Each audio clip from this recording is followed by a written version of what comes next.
And what happens in the mice, when they take fecal matter from a younger mouse and place it in an older mouse, the aging process actually changes in the older mouse. So what happens is the bacteria is converting its housing to adapt to its age. So they actually doubled the lifespan of a mouse through fecal transplant of a younger mouse. So we're a housing for bacteria.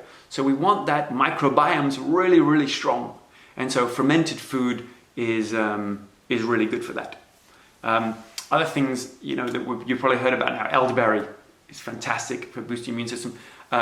Liposomal vitamin C is also great.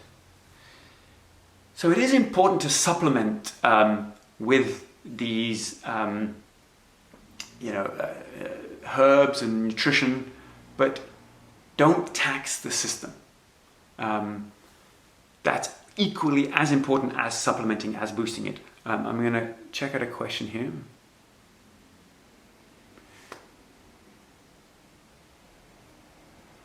Do I subscribe to the alkaline lifestyle?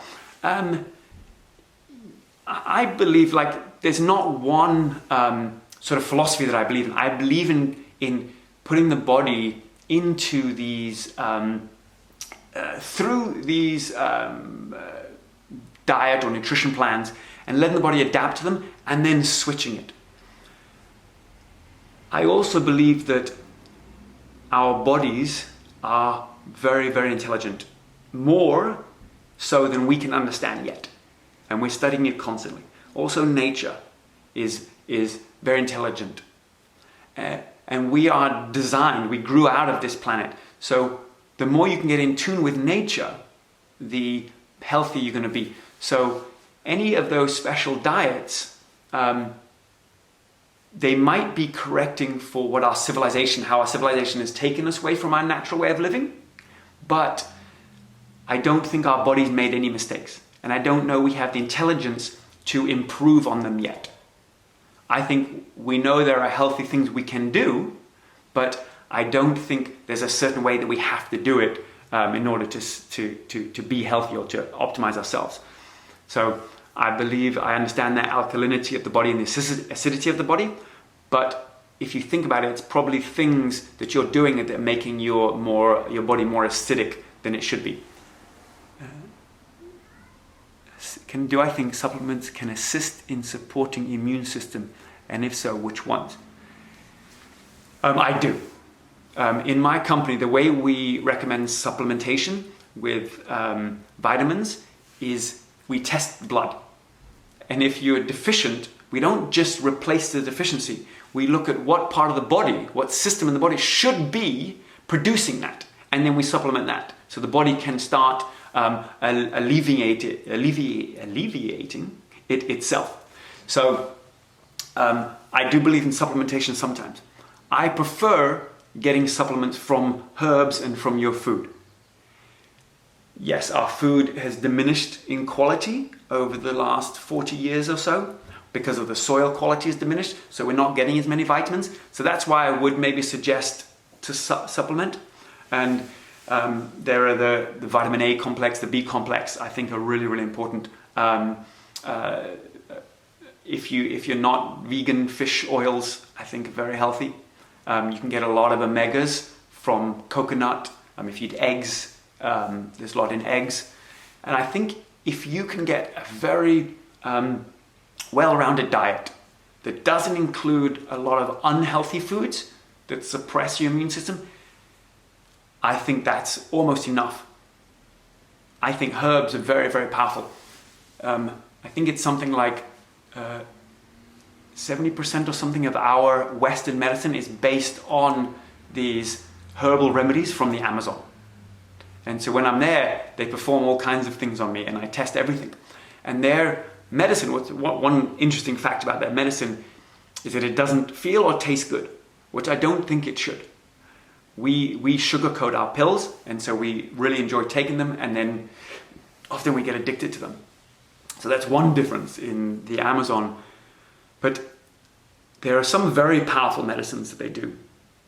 There's one called Cambo, which is a frog poison, and you burn it into your skin. If you ingest it, it would kill you. But they have learned how to burn it into their skin. So the small amounts comes into your body.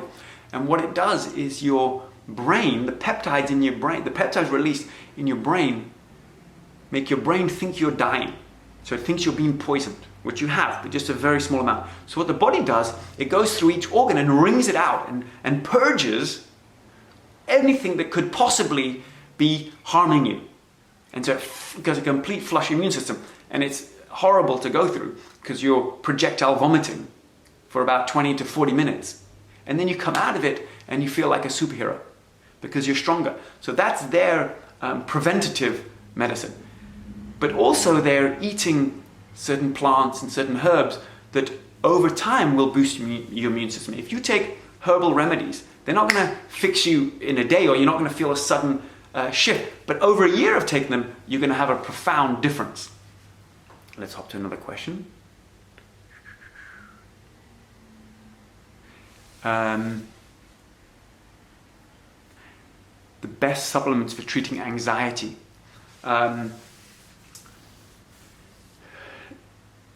That's a tough one because of the nature of anxiety. Really,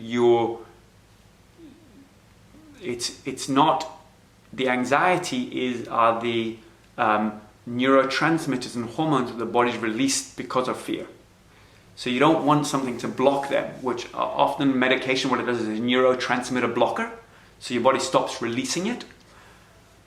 But those aspects of your system, the animal system that we are, is very important when you need them. So exercising stuff, you often see people who are taking antidepressants get lethargic. It's because they don't have that drive anymore. So you don't want to supplement for anxiety. You want to get healthy, and you want to learn how to take control of what's producing it, which is easier said than done. I totally understand that. And there are practices and plans to follow, and we're going to talk about some of them tomorrow. The rhythms we live with that can really make you healthy, and this is the time to do it because we have this shift. We get to reassess our whole lives in this time, and we can come out stronger and better and healthier from this.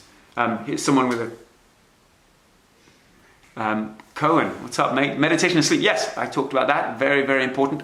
That's what there's so many health processes in sleep that we need to boost our immune system, and getting control of the mind through meditation also stops us from going down that stress, which suppresses our immune system, and also you can up the placebo, the positivity, which also can fight against any of that suppression.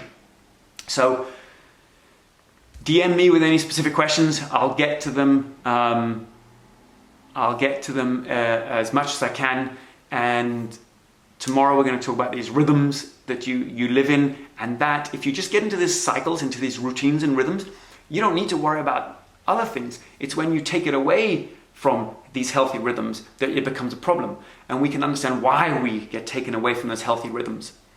Also, here's something interesting. If you go to my Instagram, I'm doing a workshop. It's a 3-hour workshop on the April 25th, and we're going to go through this. You're going to understand everything about our species and yourself in order to optimize your life. So check that out. There's an Eventbrite, and we opened it up just for donations. Usually these seminars that I lead are $500 for the day seminars. So we just opened it up because at this time we want everyone to jump on board and get as much out of what I'm offering as possible. So go check that out. I appreciate you guys joining me. Tomorrow, 9 a.m. we'll be back, and we'll talk about your daily rhythms and life, the routines you live by, which either are aging you prematurely or promoting longevity. So, mañana. Thanks for joining me, guys.